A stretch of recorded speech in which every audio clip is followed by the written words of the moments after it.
Hello. So I just left Barnes & Noble for the second time this week. My birthday was a couple of days ago. And usually I use my birthday as my new year.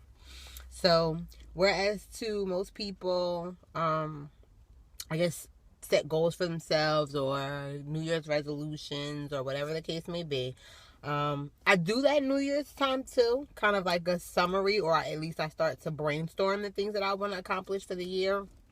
But I use my birthday as a benchmark for my new year. That's like a business, I guess. I run my life kind of like a business.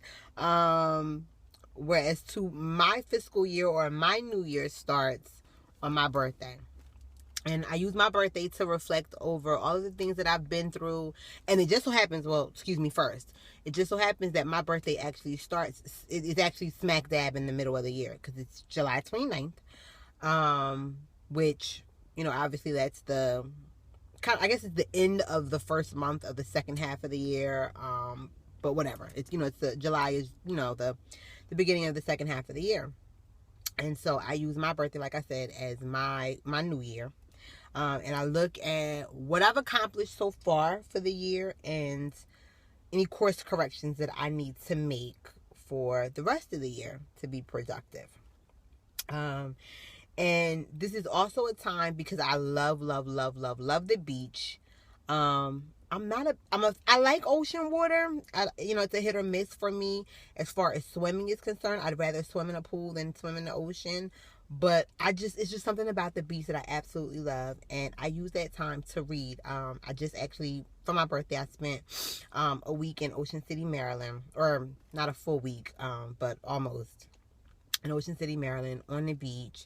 And I read a ton. I read all the time anyway. And I like actual physical books. I do have a tablet. I have the Nook app on my iPhone. And I have a ton of ebooks and things like that. But I still love actual books. And the book that I'm excited about reading that I came here to get today is actually called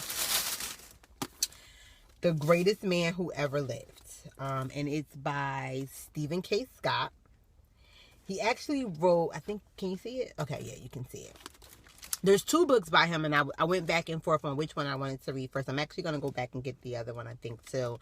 But one of them was The Richest Man Who Ever Lived. The one that I did get today was The Greatest Man Who Ever Lived. And they're both basically books centered around the life of Jesus. I am a Christian.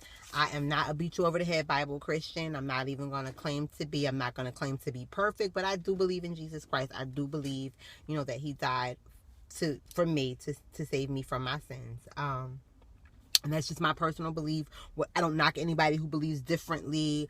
I think that all religions or all beliefs are kind of bonded from one basic point.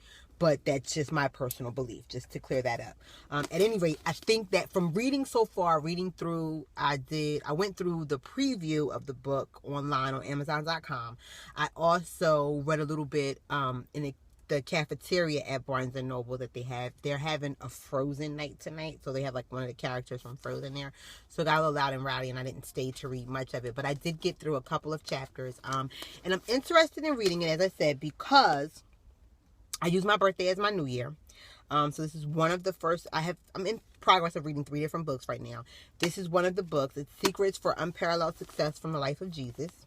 And one of the reasons why a couple of the reasons why I'm interested in reading this book is because it basically goes through some attitude changes, which I have to admit I have to still work on it. I'm a work in progress when it comes to my attitude. It also talks about building your self-confidence. And a few other things. I'm going to actually come back throughout the book as I'm reading it.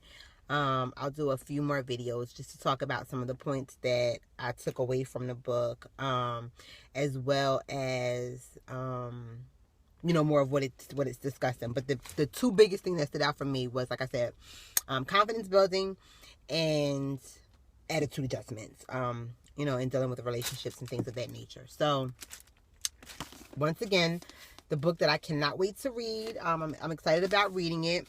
The Greatest Man Who Ever Lived. It's by Stephen K. Scott. Secrets for Unparalleled Success from the Life of Jesus. And like I said, I'm going to come back and do a couple more videos just detailing more of what I learned from the book, what my takeaway was. I'm also going to be reading this alongside my Bible, because I have a confession. I am a Christian that has not read my Bible cover to cover. I'm pretty sure it's probably a million of us out here who haven't done it, but I am one of those ones. I have not read my Bible cover to cover, but it is actually a goal of mine for this year. Most people start their goal in January. Again, like I said, my birthday is my new year, so I'm starting with Proverbs, because I'm super, super interested in the Proverbs 31 woman. And just a couple of different things in Proverbs, because I think from thus far, from church discussions and Bible studies and things, Proverbs pretty much has success secrets for life, your finances, your business, your attitude, your confidence, everything. Like, it covers the gamut of things. So I'm actually starting